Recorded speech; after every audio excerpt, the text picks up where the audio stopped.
What's going on, guys? This is Prince Dykes here, coming to you guys live from Austin, Texas. I'm in Texas. If you guys can follow me, I told you I was going to be out here in Austin, Texas, doing a fellowship/internship at a financial wealth management company here as I continue to grow and to perfect my craft and stuff like that. But anyway, don't forget to hit that like button, subscribe button, comment button, share button. Give me a thumbs up if you think it was a good video. Give me a thumbs down if you think I suck, and feel free to tell me why. Or why it was a great video, why it was a horrible video. But anyway, appreciate all you guys' support. But I don't have a lot of time, and I definitely know you guys have a lot of time, so we're going to jump straight into it. As you guys can already see from the topic of the description box from the video, I don't know what I'm going to name it because I'm recording it right now, but it's going to be something to the title of how to invest into the whole market. And why am I making this video? I get a lot of beginners on this channel. They inbox me, comment, and Facebook and all of the good stuff for Facebook Live, what I'm on. They always say, hey, how can I get into the market? Where should I start? How do I pick a stock? Because I have, McDonald's, Chipotle, Nike, Amazon, Google, and so many other companies out there. How do I pick one? How do I know which company to get into? So here I'm making a video to teach you how you can get inside of the whole market, because you have indexes as far as Dow Jones. You have indexes, the top three are Dow Jones, S&P 500, and the NASDAQ, right? In other videos, I tell you, break it down exactly what they do and stuff like that. But it's a way that you can invest into these indexes via index funds or ETFs. If it's another thing, got the instrument that I'm not bringing up, feel free to inbox, drop a comment, and let me know. But I do know of index funds and ETFs that you can track the Dow Jones on, or the S&P, any major index. And the beautiful part about that is if you get the S&P 500, that tracks the top 500 companies in America. And guess what? You actually can get a dividend off of it as well, off of the ETF that tracks it. But I'm going to show you guys step by step how you can get involved and invest to the S&P 500, where you get the top 500 companies in America, and how do you get a dividend, how you can reinvest that dividend, and you can be involved with the market instead of trying to pick that one stock. Because let's say you heard about that new stock, hot stock called Facebook, and let's say 5 years from now, Facebook goes boom, like Blockbuster did, and Netflix comes along, and you put all your money in Blockbusters, and it's not looking too good.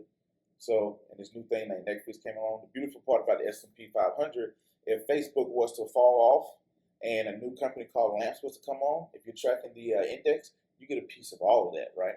So I'm going to show you guys index fund, ETF, fees, everything like I always do, but I don't want to get into it. I'm just going to follow me over here, all right? Cool. And here we are, guys. What I have right here, what I have pulled up is the S&P 500. It's called the stock symbol up here is SPY. You can just type it in right up here. Go up the symbol, type in SPY if you want to follow along. And this is a, they call it Spider 500. This is an ETF that tracks the S&P 500. So now we have this pulled up. We can go down here and see a yield. It has a yield of 2.07, what it has right now, and it pays quarterly of $1.04 for every share you have. And right now, its expense ratio is 0.09. Pretty good, right? So let's look at the portfolio and see actually what's inside of it and what it tracks. Remember I was telling you guys about the top 500 companies? Number of holdings, it holds 506, a little bit over 500, but they call it S&P 500 Trust. So you have Apple inside of there, Microsoft, ExxonMobil, Johnson & Johnson, General Electric, Berkshire Hathaway, aka Warren Buffett's company. Then you have Facebook, you have AT&T, Amazon, Wells Fargo, and these are just the top 10 holdings of this particular company, and it represents about 17% of the company. It's a whole lot more in there. You can look down here and see the sectors that it's in, defense, sensitive, all of the good stuff like that.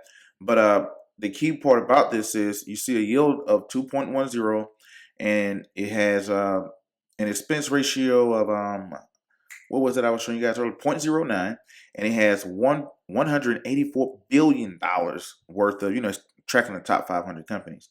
And this is your portfolio turnover, showing the percentage is pretty low.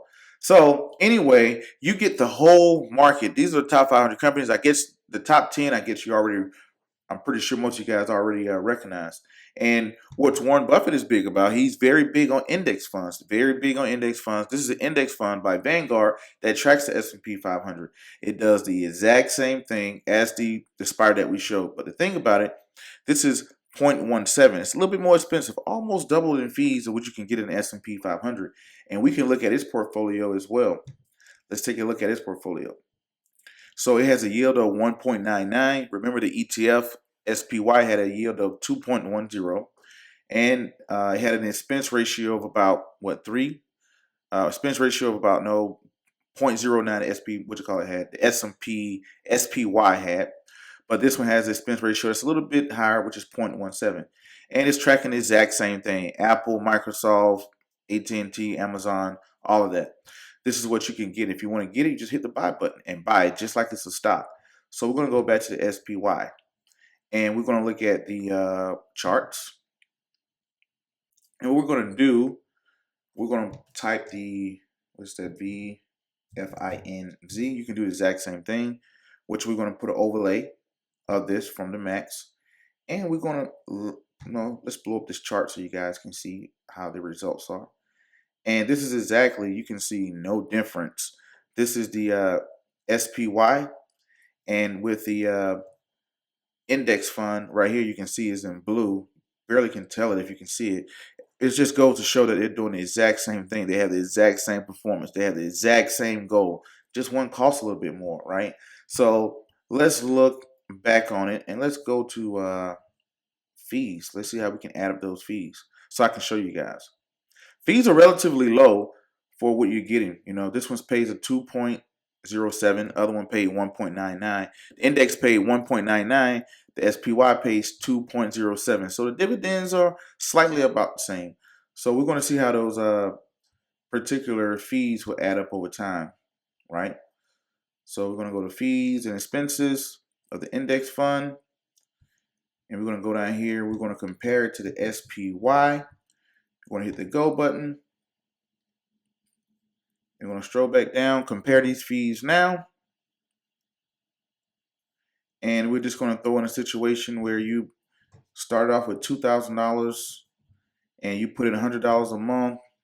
Let's say the market return about 5%, and you did this for, let's say, 23 years. That's what the chart showed, about 23 years, right? So as you can see, oh, my bad. I meant to say you put in $1,200. I didn't do that right, 23 years. All right, as you can see, the index fund would charge you, you'll pay $900 in fees over those 23 years. Not bad. But with the SPY, you're only paying $480, which is almost half the amount in fees when you're tracking the exact same thing, doing the exact same thing and everything. And they both have the same exact goal. So that's a ETF versus a index fund. And that's the way you can get inside of the whole market instead of just trying to pick individual stocks. You get the top 500 companies in America, and the top 500 companies in America are global. So you pretty much get the top 500 companies going to America. You don't have to worry about picking this, and will this go up or will this go down? You can let it ride and get part of the whole market. So this is the way you can do it. It just tracks it. The index fund is a little bit more expensive because it has a fund manager, and the fund manager is trying to match the S&P 500 versus an ETF. It's a passive investment where it just tracks it.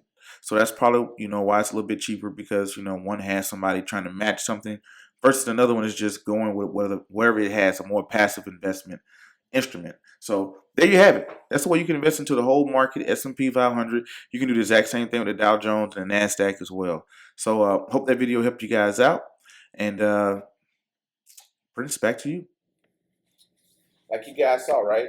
You saw how the fees add up over time. Index fund versus the ETF, the portfolio, how they perform against each other, what they do, what they track, all these other cool things that you was able to get in a step-by-step video so you can do it yourself. That's the way you can invest into the whole market instead of one individual stock, and also, being a little bit more diversified and stuff like that. So it's another tool to add to your arsenal. I hope you guys like this video. Don't forget to like, subscribe, comment, and share. I got a little bit of studying to do, so guess what? Until next video, you guys already know what to do. Peace. Be safe. I'm out.